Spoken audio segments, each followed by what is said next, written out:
I'm planning on going back to UFC. You do? If they'll have me, I would like to go back and fucking whoop someone's ass. Well, who would you want to if it was offered? Justin Gaethje, sounds like. I'm not fighting at 55 though, but right now I'm not fighting in there because there's nobody to fight really. It's kind of slow rolling. Like UFC would.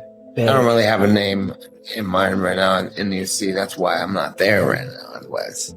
But the name, the draw, the excitement that you'd bring to it, I feel like it's really lacking in UFC. Everybody's That's rushing, like, everybody's I would wrestling. be there if there was somebody that I wanted to go fight. I want to see the rubber match with Conor McGregor.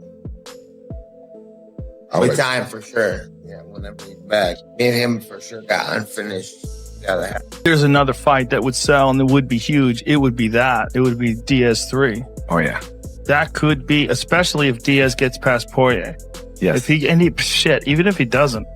I mean, just that fight alone. I mean, there's the history between those two guys. I mean, that would be... And it's so appealing stylistically as well, the fight, you know? Yeah. Like, I'm a grappler at heart. I love grappling. But I also understand that a jiu-jitsu tournament will put people to sleep, you know? Even if you're into jiu-jitsu, it's hard to watch a jiu-jitsu tournament. Yes. But anybody can see a punch hitting someone in the head and them falling down. That's, you know, that's exciting. And him and Diaz is such a great personality matchup. It's such a great skill clash. You know, if I was to design somebody that's going to bring the best out of corner, you'd want someone that, you know, can hit back and take a big shot and put up at the trash. It's a beautiful fight. I would love to see that rematch. Yeah, the thing about Diaz when they first fought was that he didn't give a fuck about trash talk. It didn't bother him at all. All right, so here's the reality. Researchers are now showing that social media isn't simply a time-wasting distraction. It's actually reshaping our brains on a physical level. And this isn't some loose, speculative theory people throw around online. This is backed by measurable data. Scientists have literally measured dopamine receptor activity, those vital structures buried deep inside your brain that control how you experience happiness, pleasure, and reward. What they found was shocking and extremely clear. The more time individuals spend constantly scrolling through social feeds, the more measurable changes appear in these receptors. This is serious, undeniable brain science. This isn't about what you think social media might be doing. It's about what it is literally doing to your brain tissue and neural chemistry. To headline the White House card, I don't buy it. I can't buy it. Why are we would be turning to Conor McGregor? And the answer is also out there because he is the sport's biggest star. That is true. So is that what you need?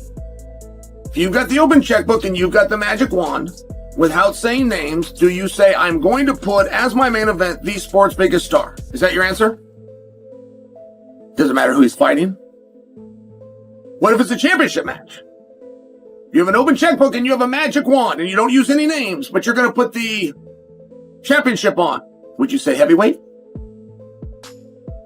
Would you say women's 135? Would you say wherever Kazmat Chimaev's at? Like, how is it that you would answer that question? And then what if you're really going to go for a big fight? What if you really follow this for a long time and you're going to do what we used to call a super fight, but now we call it title? Let's switch and really break down the brutally honest stance that Nate Diaz showed on this massive topic. The guy showed absolutely zero hesitation, no sugarcoating, no polite dodging, when the White House fight event idea was being discussed. And we're talking about a potentially historic fight card here, while the industry debated possible opponents. Conor McGregor was clearly the only name that truly had Diaz's attention. No complicated talk, no promotional fluff, just the raw truth. If it's not McGregor across from him in the octagon, then nobody else really matters to Diaz. He's basically made it crystal clear. I'm in, but only for him. The long-anticipated third chapter of this legendary rivalry is no longer some distant fantasy people only talk about. It feels like it's building real momentum behind the scenes, quietly waiting for the moment when it absolutely has to happen. No official green light is even needed. No secret negotiations required. Everyone, the fans, fighters, analysts, already understands why this fight feels inevitable. It honestly feels written into history.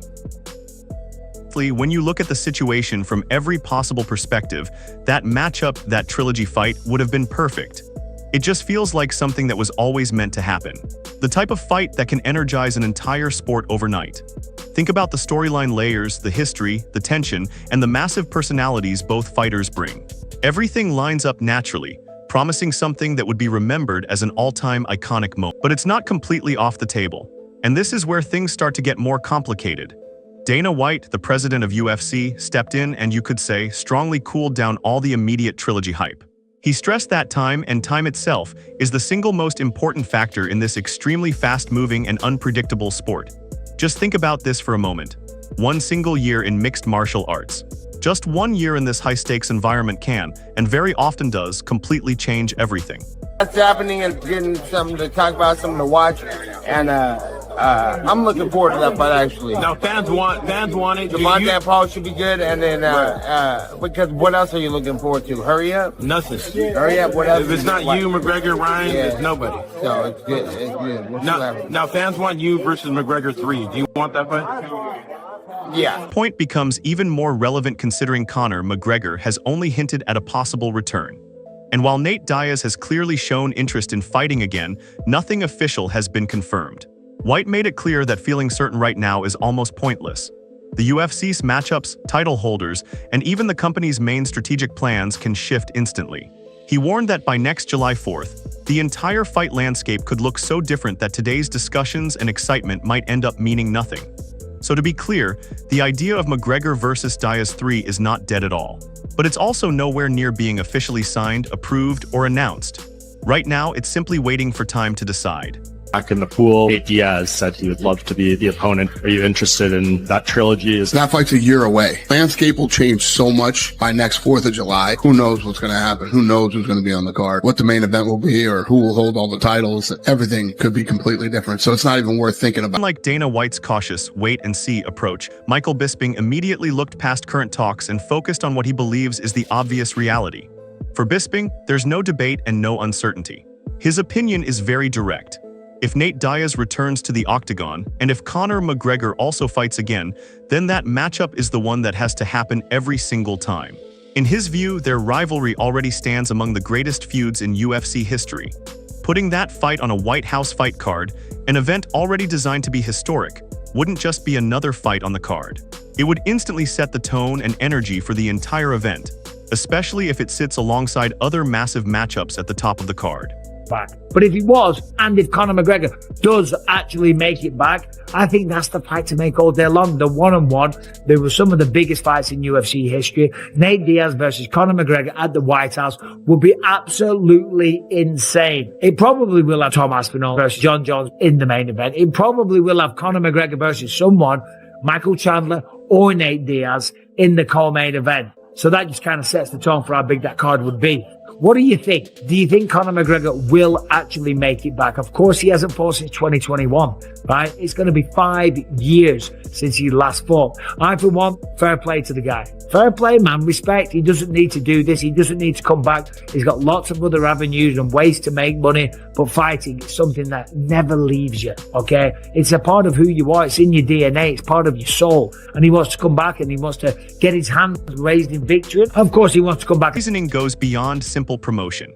He believes that even though McGregor doesn't need another fight to secure his legacy or financial success, the competitive drive inside a true fighter, that hunger for one more battle, one more legendary moment, is so strong that McGregor appearing on such a historic card almost feels inevitable. The real question remains, will Nate Diaz truly return to face Conor McGregor again, or will McGregor choose a completely different opponent for his comeback? Share your predictions and ideas about how this situation